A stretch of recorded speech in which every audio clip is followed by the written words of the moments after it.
Em nome do Pai, do Filho e do Espírito Santo. Amém. Proclamação do Evangelho de Jesus Cristo segundo Marcos. Alguns dias depois, Jesus entrou de novo em Cafarnaum. Logo se espalhou a notícia de que ele estava em casa, e reuniram-se ali tantas pessoas que já não havia lugar nem mesmo diante da porta. E Jesus anunciava-lhes a palavra. Trouxeram-lhe então um paralítico, carregado por 4 homens, mas não conseguindo chegar até Jesus, por causa da multidão, abriram então o teto, bem acima do lugar onde ele se encontrava. Por essa abertura, desceram a cama, em que o paralítico estava deitado. Quando viu a fé daqueles homens, Jesus disse ao paralítico: Filho, os teus pecados estão perdoados. Ora, alguns mestres da lei que estavam ali sentados refletiam em seus corações como este homem pode falar assim. Ele está blasfemando. Ninguém pode perdoar pecados a não ser Deus. Jesus percebeu logo o que eles estavam pensando no seu íntimo e disse: Por que pensais assim em vossos corações? O que é mais fácil? Dizer ao paralítico: os teus pecados estão perdoados? Ou dizer: levanta-te, pega a tua cama e anda? Pois bem, para que saibais que o Filho do Homem tem na terra poder de perdoar pecados, disse ele ao paralítico: Eu te ordeno, levanta-te, pega a tua cama e vai para a tua casa. O paralítico então se levantou e, carregando a sua cama, saiu diante de todos. E ficaram todos admirados e louvavam a Deus, dizendo: Nunca vimos uma coisa assim. Palavra da salvação. No Evangelho de hoje nós encontramos a figura de um paralítico, que é a imagem das nossas paralisias interiores. Porque a paralisia que muitas vezes nós cultivamos, a paralisia que vem através do medo, ou muitas vezes diante de certas circunstâncias que nós temos um receio de se expor. E aí essa paralisia nos impede de fazer a vontade de Deus. Porque quando nós muitas vezes vamos caindo nesse egocentrismo, nesse egoísmo de fazer somente a nossa vontade, quando Deus nos pede algo, nós temos medo de colocar em prática. E esse medo de colocar em prática muitas vezes vem por causa de um apego excessivo à própria imagem. Vem também dessa incapacidade de dar um passo sozinho, porque nós sempre esperamos que outros vão dar esse passo por nós. Ou então nós temos medo também de deixar, de renunciar àquilo que são os nossos prazeres ou aquilo que são os nossos privilégios para adentrar nesse caminho do Senhor.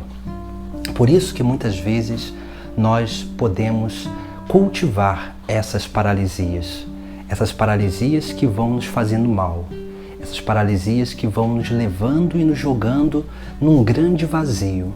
Por isso que aqui nós vemos como que nessa cura desse paralítico, nós vemos que Jesus Cristo no final vai perdoar os pecados dele e depois vai dizer a ele para pegar a sua cama e andar.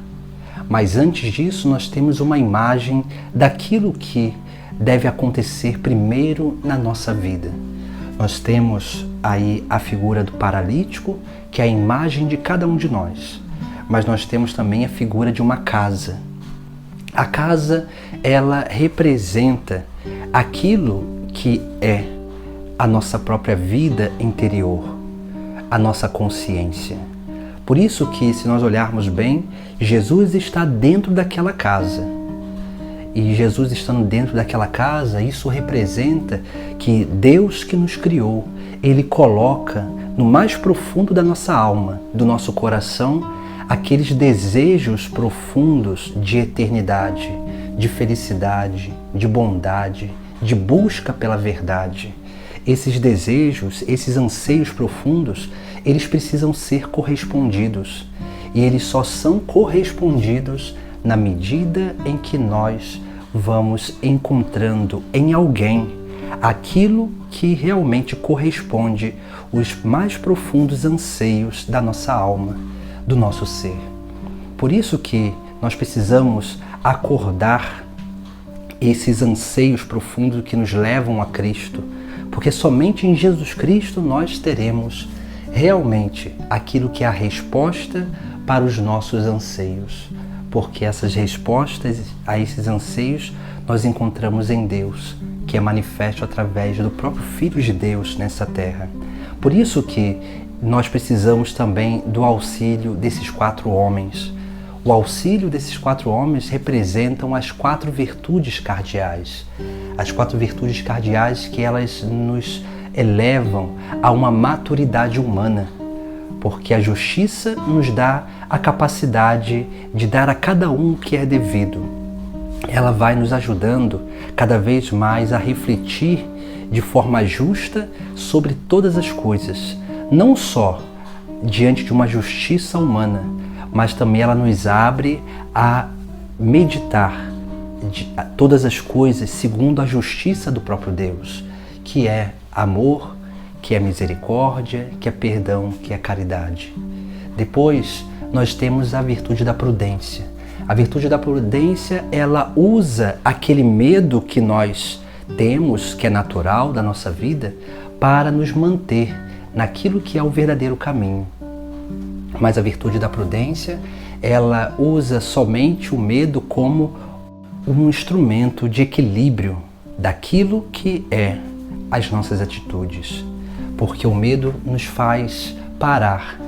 E quando nós paramos, nós conseguimos refletir sobre as consequências das nossas atitudes. Por isso que a prudência, ela vem depois da justiça, porque a justiça nos leva a ter um paradigma onde nós temos ali o ponto de discernimento. A prudência nos leva a refletir segundo as circunstâncias, diante de todas as coisas, para que assim nós possamos crescer na virtude da fortaleza. Porque a virtude da fortaleza, ela vem no nosso interior para fortalecer a nossa vontade, o nosso caráter, para permanecer firmes diante dos nossos propósitos. E depois vem a virtude da temperança, que nos dá um verdadeiro equilíbrio no nosso agir e também no nosso sentir a realidade exterior. Por isso que quando nós vamos sendo conduzidos pelas virtudes cardeais, as virtudes humanas, nós começamos a nos abrir a essa experiência de andar, de ser curados das nossas paralisias, porque é dessa forma que a verdade é inserida na nossa vida, porque o anúncio do Evangelho vem, toca a nossa consciência, nos faz abrir o telhado da nossa vida, a nossa cabeça, a nossa consciência para refletir sobre aquilo que está sendo anunciado. E quando nos anunciam a Jesus Cristo, nós encontramos, através das virtudes humanas, as respostas dos anseios profundos do nosso coração. É nesse momento que nós somos chamados pelo próprio Cristo para levantar, pegar a nossa cama e andar.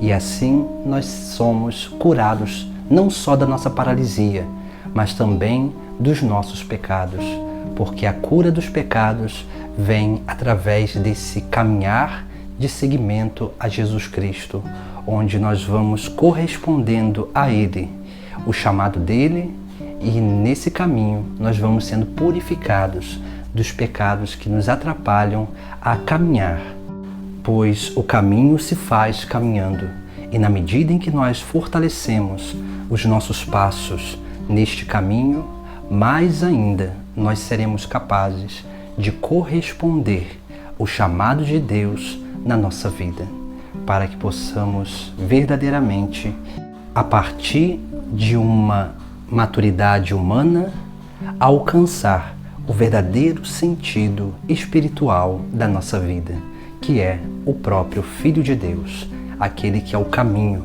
que nos conduz à verdade e nos faz viver uma vida plena. Em nome do Pai, do Filho e do Espírito Santo. Amém.